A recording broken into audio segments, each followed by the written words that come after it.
So I said to Dr. Thakur, what do you play? What's your instrument? What do you do? When you get up in the morning, doctor, what do you do? And he says, it's all in my head. I think. And how do you prove what you're thinking exists? Because it's all theory. In science, we always say that you make observations, you have a theory, you can go make more observations, and it's a very, very tedious process. Wrong.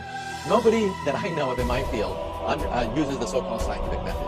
In our field, it's by the seat of your pants. It's leaps of logic. It's guesswork. It's guesswork. It's guesswork. You know what it really is? It's all science fiction. The mystery of science fiction is what I'm talking about. Science and science fiction are essentially the same.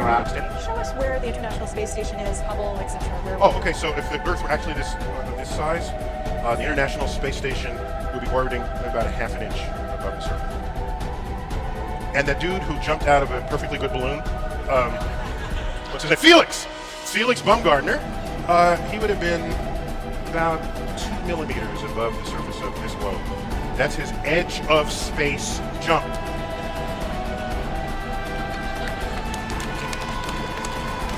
Now, you know, I don't.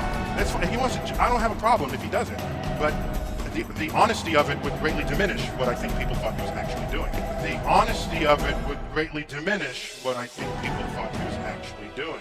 And not only that, they made sure to photograph him standing there with a really wide-angle lens, which curves horizontal lines. See? So in the photo, you see this curvature of Earth's surface. Wow, he's in space. Look at that. No, he's not. At that height, you don't see the curvature of the Earth. The sky was totally black. You know, I can see the curvature of the Earth. If you are 2 millimeters above this beach ball, you just don't. That stuff is flat. And then I showed examples of wide-angle lenses curving horizontal. I tweeted that. Now, one thing I really want your generation to embrace is that the Earth is a closed system. We cannot leave the Earth. There's no place to go. That stuff is flat.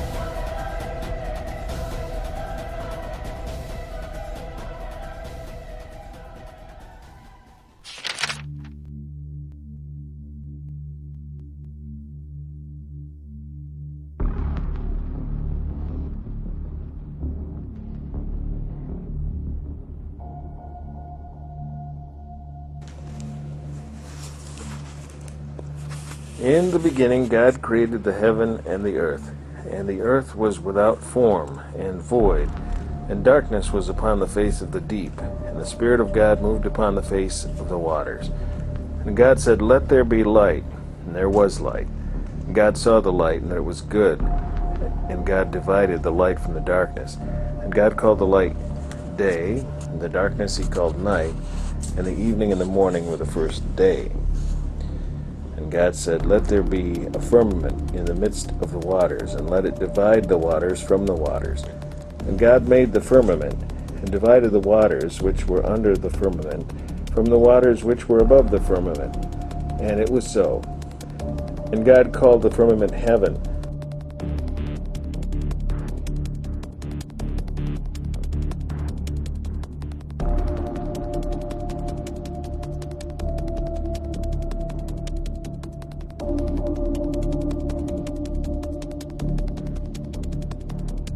Absolutely amazing. To describe it to you, and you can see it, but from the ground, it almost looks as though NASA couldn't get a rocket into space.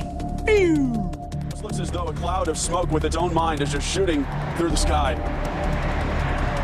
This is absolutely incredible.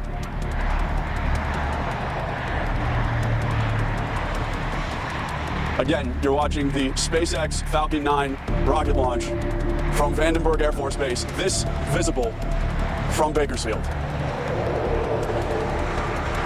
Absolutely incredible.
curvature of the Earth horizon model of science. And this blue stuff is like the ocean. And this boat, well, it's like a boat. Anyway, watch. As ships sail away, they don't disappear all at once. No, first, the bottom will disappear. See, the bottom of the ship is gone. Now we can see midway up, and then the whole thing disappears. Now, ships came back. They didn't fall off a table. So people realized that the world is curved. I mean, it's a big curve, but it's curved. So, the process of testing claims, the world is flat, the world is round, is what we call science.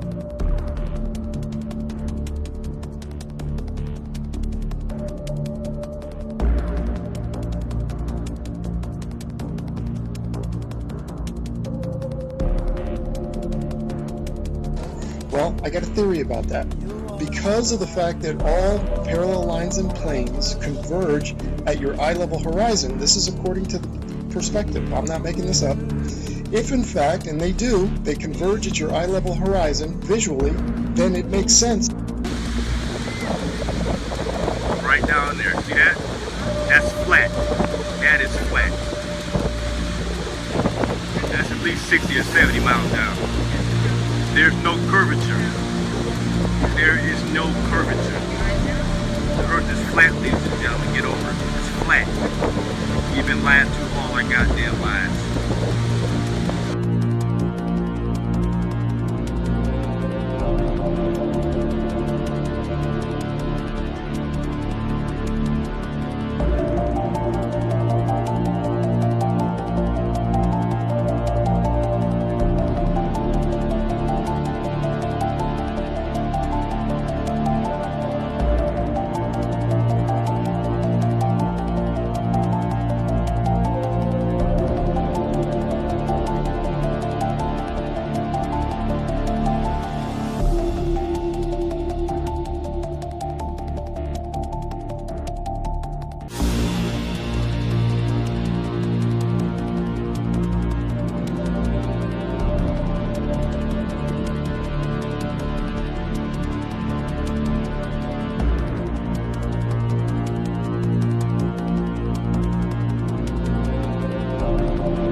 Blue Marble 2.0.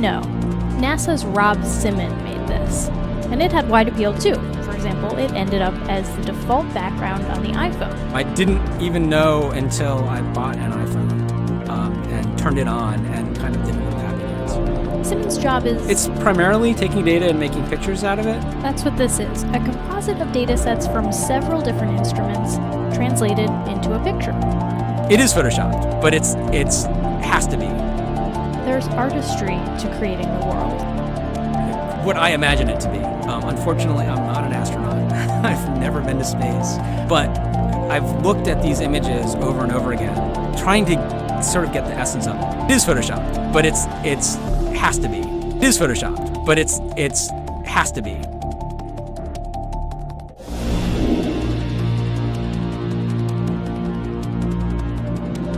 Judith.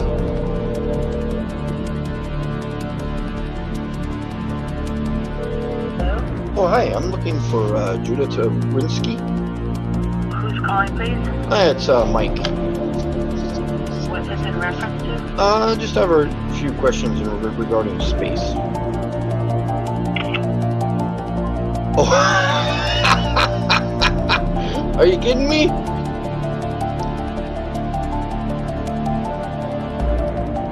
Wow. Interesting. Okay. Well, what the heck? Okay. They just hung up. Was that who I was talking to? Well, come on.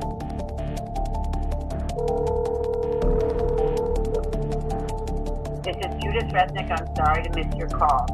You can leave a message, you can send me email, or you can contact my Senior Administrative Assistant, Bonnie Posick, at 203-432-7740. Thanks. I look forward to hearing from you. By the way, it's 0, not O. When you are finished, hang up or press pound for more options. Oh, hey, this is Mike calling. I'm calling from Canada. I'm just kind of curious about how you go about re-entering Earth's atmosphere, or even maybe as you launch yourself in the shuttle after it explodes. I'm just curious, like how you're kind of still alive.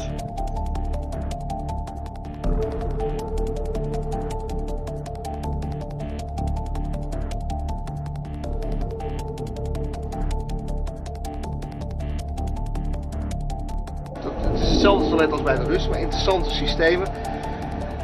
Hier achter deze panelen wordt de urine opgevangen en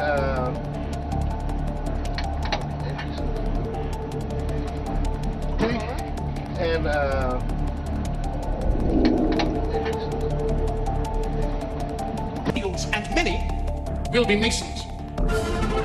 Sportsmen, actors, writers, soldiers, filmmakers, businessmen, inventors, astronauts.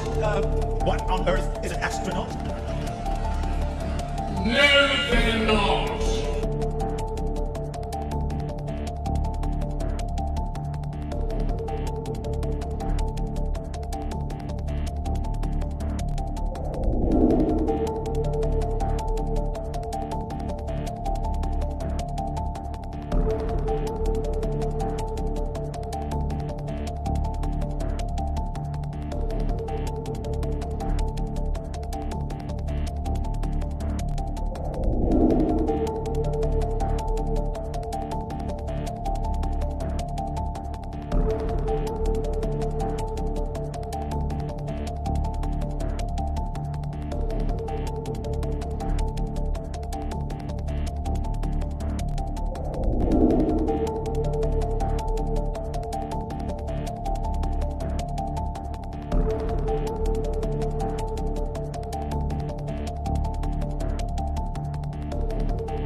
I'm looking at your hair now doing its thing, doing its zero-G thing.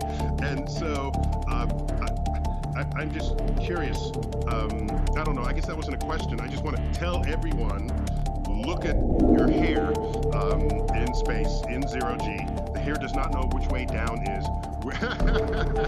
There you go. There you go. Yeah. Yep, that's absolutely true. I think our special effects are a little bit better up here, maybe, than in the movie Gravity. But that's absolutely true. I think our special effects are a little bit better up here, maybe, than in the movie Gravity. But for me, I was really surprised that not only did my hair not float sideways, it actually just goes straight up, which makes sense in retrospect, but you don't really even expect expect that much. Of course, there is no sideways in space, and there is no down or up. First American woman to fly in space, served as an inspiration to me to study hard and to conclude that nothing could stop me from reaching as far as I could to achieve my dreams. It is an honor during this 50th anniversary celebration of the flight of Valentina Tereshkova to be flying with Russian, American, and Italian colleagues on this magnificent laboratory called the International Space Station.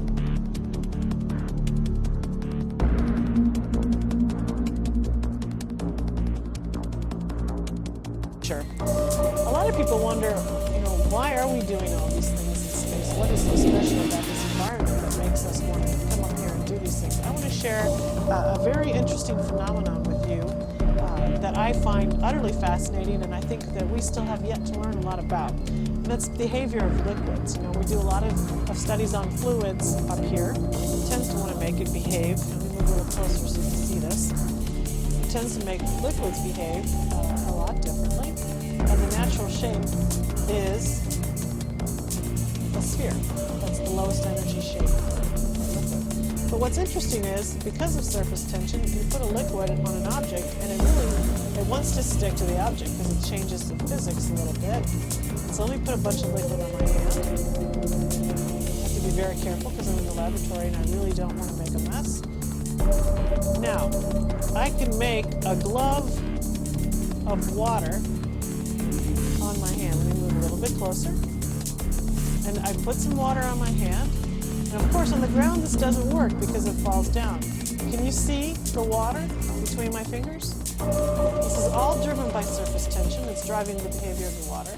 So what can you do with this phenomenon? How can you use this to make new and interesting things?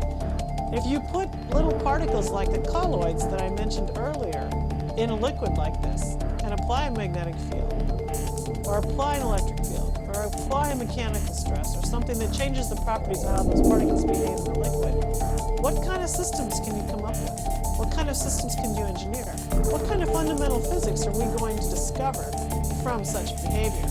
We can study this here. We can't study this on the planet. I find this really fascinating. I'm not really sure we understand all of the possible applications that you can get from a behavior like this. Will it do this on the moon? What kind of a step of gravity do we need in order to lose this type of behavior? Or is there something different? You can do the calculations, and you can understand this from the calculations. And we discussed surface tension, electric thermodynamics, and I went through the calculations and understood, wetting angles and things like that. But to see it here in action in microgravity, it brings it home in a really different sense, and it really fires up your imagination. And you look at this. Can I make a glove out of a liquid? Can I do something, use a protective glove?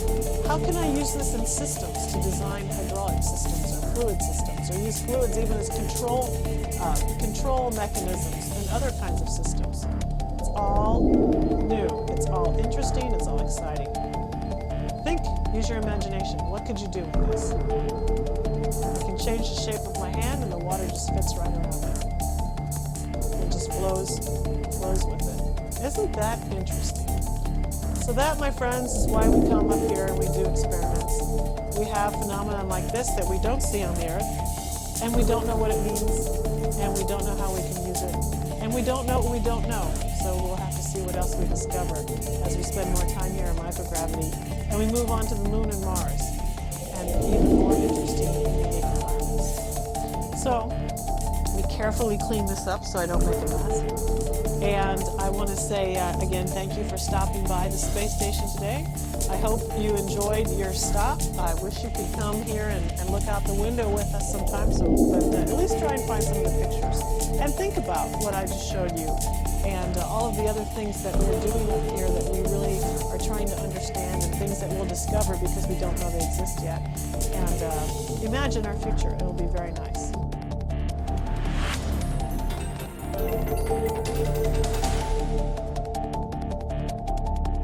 Ping pong the space station. They allow you to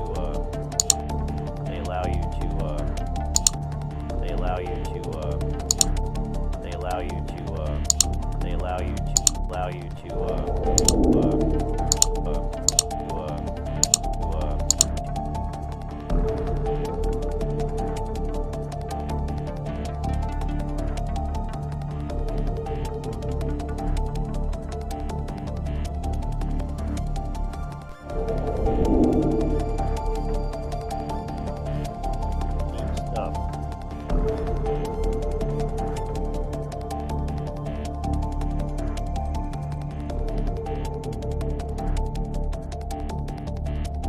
What do you want to eat in space?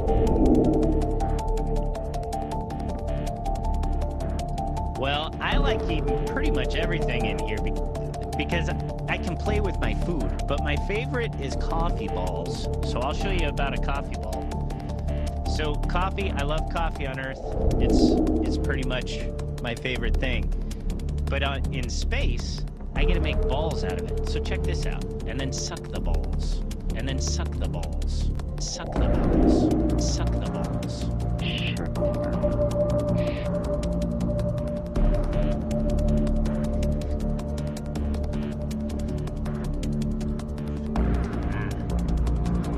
That one got away from me. But as you can see, it's pretty fun to play with balls. So I do. Suck the balls. Suck the balls.